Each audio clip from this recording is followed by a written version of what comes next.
regarded by many fans as the greatest football manager the world's ever seen. When I joined United, they were worth 10 million.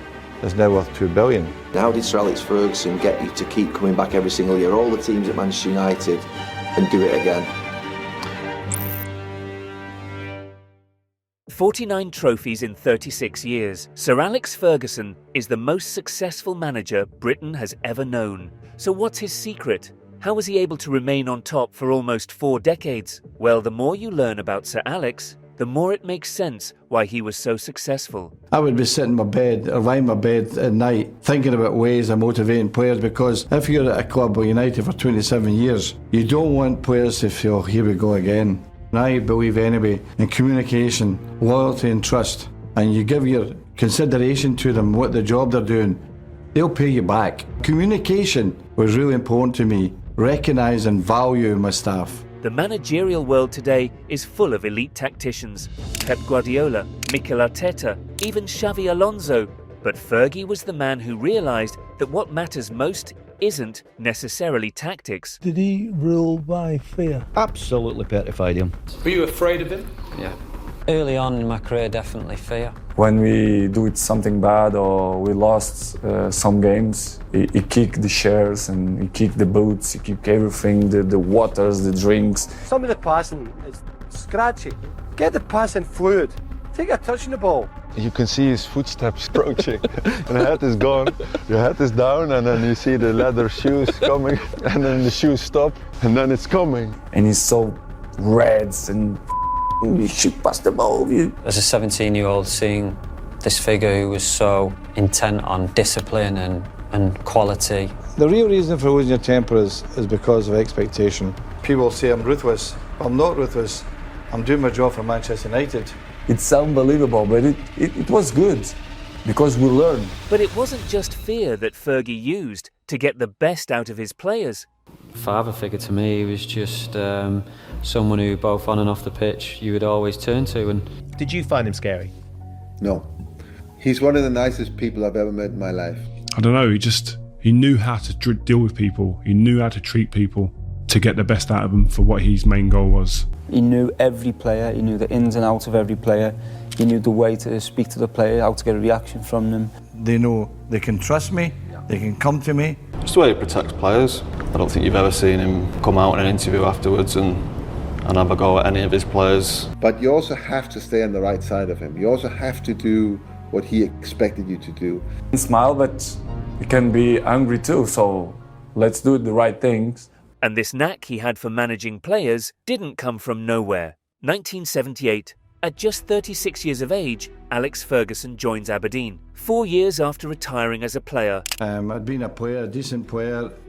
I didn't win much as a player, but I had this great desire to win. I became a manager at 32. But with zero experience managing in the first division, Ferguson's ability to get results didn't come right away.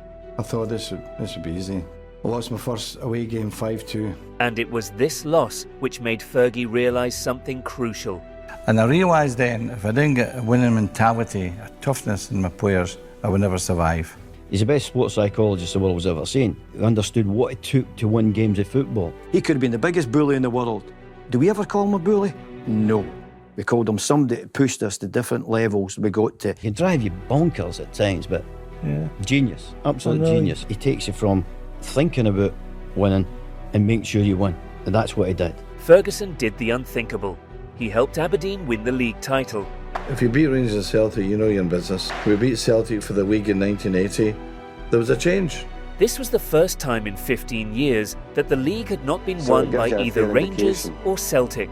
So it gives you a fair indication of how difficult it was. You know, the record that he had at Aberdeen when Glasgow Rangers and Glasgow Celtic are so dominant in that league. That he'd taken Aberdeen from an unsuccessful Scottish club to really challenge the might of Rangers and Celtic. And the success didn't stop there. Aberdeen did something unimaginable. They beat Real Madrid in the 1983 Cup Winners' Cup final. Our success at Aberdeen is nothing short of a miracle, really. Some people say to me, did you really beat Real Madrid? Seriously? Yeah, we did actually. It's quite amazing.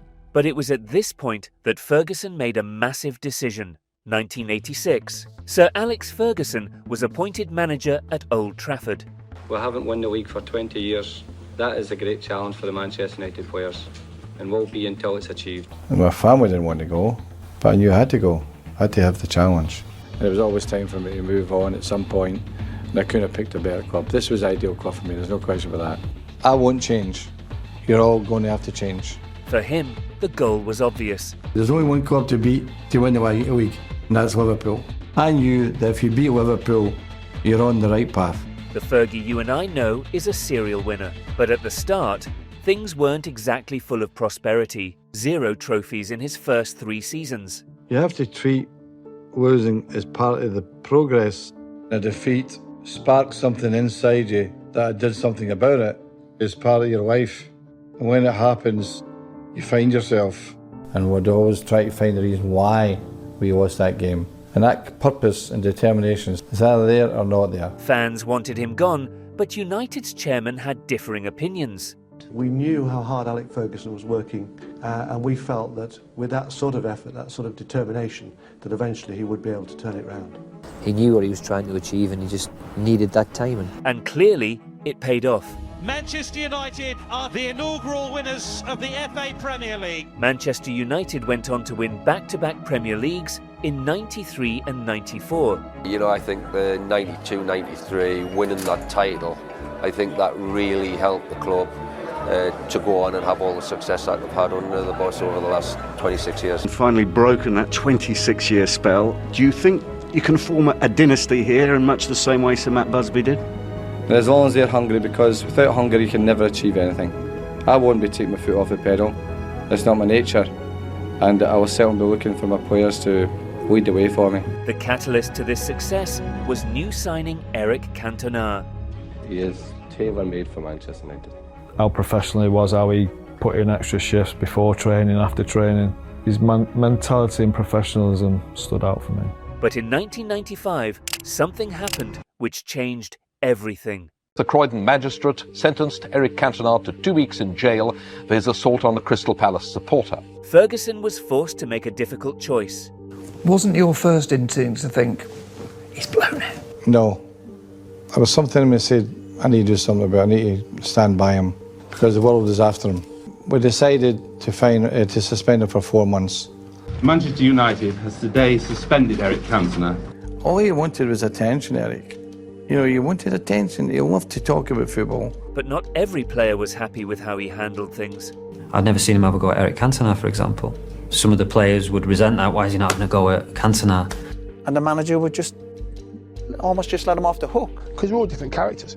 So some people need an arm around them, some people need the hairdryer. The manager knew in the long run that he would come good, that he would produce the goods at the right time. Yeah, his man management was second to none. The fact that he has a different approach with people, that shows how good he is at his job. Special treatment or not, there's no denying that his methods resulted in immense success in the 90s. Cantona had reinforcements called the class of 92. You could see right from the start that there was talent. Some of the football we were playing was sort of, unbelievable. We knew we had quite a good team because we were so successful. You knew where you stood. If you weren't pulling your way, he'd have you. And that was every single day. Even when you were a teenager? Even when, of course, yeah, when you're a teenager, yeah. Like I say, you have to have a manager who's willing to give you a chance, give young players a chance, and he couldn't wait to give us a chance, and hopefully we paid him back. So giving young people an opportunity is a fantastic thing, and they very seldom let you down. These lads never let me down. 5 league titles, including a historical treble, made it clear to everyone that Liverpool were no longer top dog.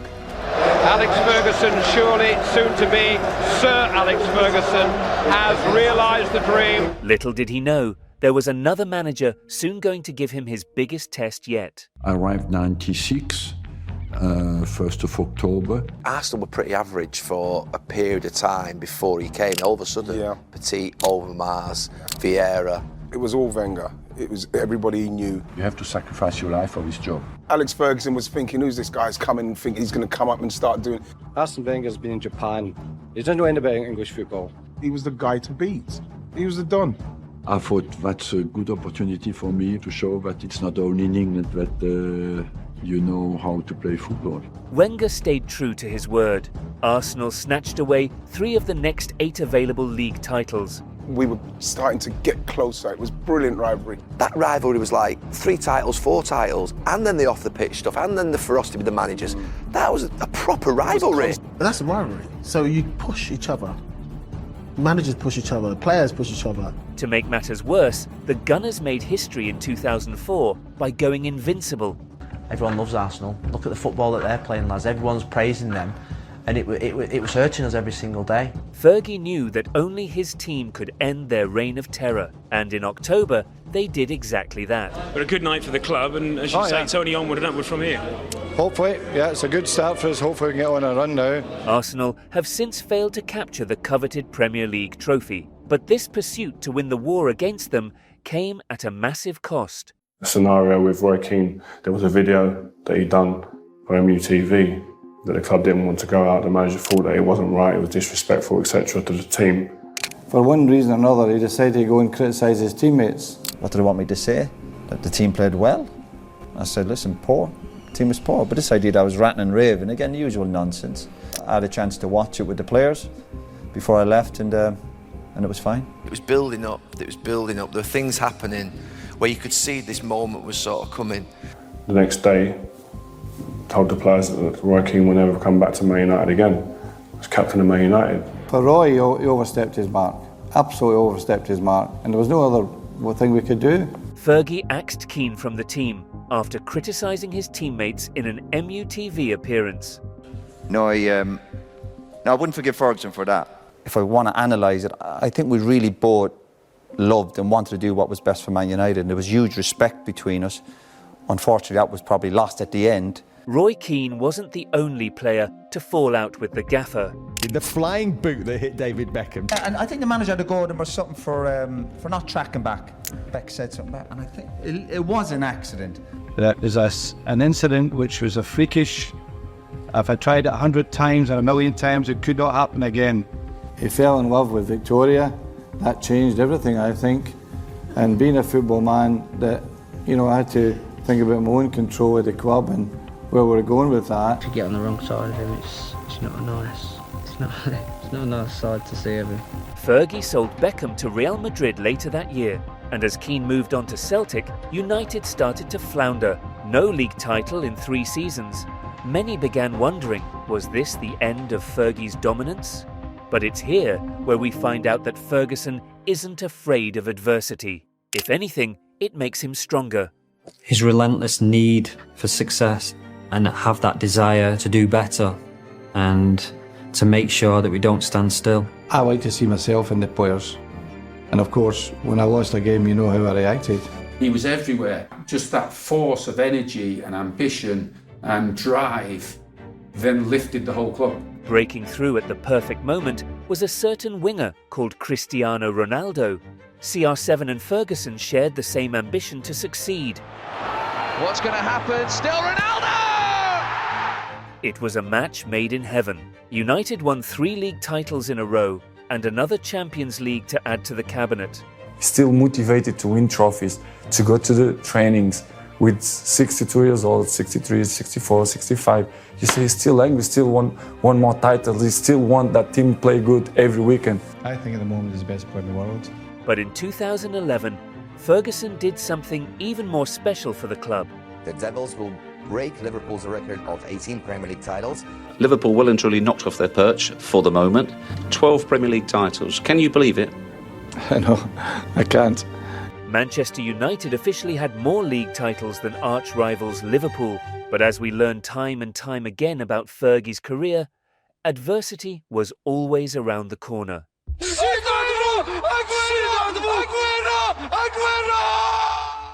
The expectation now is a completely different ballgame. Every season we come in with the expectation that we're going to win the league. With new ownership, Man City looked to do what Arsenal couldn't: dethrone Fergie's United. We have a neighbour, and sometimes neighbours are noisy. But you can't do anything about them. And there's next year. We're young enough to do it again. You've seen off Liverpool, you've seen off challenges from Arsenal, you've seen off challenges from Chelsea. Does this reinvigorate you now, this new rivalry? So we accept challenges, we're good at that. We've been doing it for a long time. So, what better way to defend their throne than to sign Arsenal's main man. Robin van Persie is finally set to leave Arsenal after agreeing to join Manchester United. But the fact is that Arsenal never offered me a deal. So I looked around, and then towards the end of that process, I had two options with City and Manchester United. And Manchester United gave me the best feeling. Sir Alex gave me the best feeling. I really wanted to win. Manchester United, commanding position, Liverpool creeping. Falling away, Manchester City 12 points behind. Manchester United, can they close the gap, Jim? 11 games to go. Absolutely not. It's Manchester United now, wow, so far ahead. Yeah. Man U and Sir Alex goes out the only way you would expect Sir Alex to go out. With a win. At the very end. Robin van Persie fit the team like a glove, winning the Golden Boot with ease as Ferguson secured his 13th league title. I had to wait for so long for my first title, and it's a great feeling. It's a thank you to Manchester United, not just the directors, not just the medical staff, the coaching staff, the players, the supporters. It's all of you. Thank you. Thank you. When you do retire, what would you like them to say about Alex Ferguson? I'd be happy that they recognised the work I put in the club, and I would hope my contribution will be recognised in it. Your attitude should be, I've got my chance, I'm in this world, I'm going to succeed.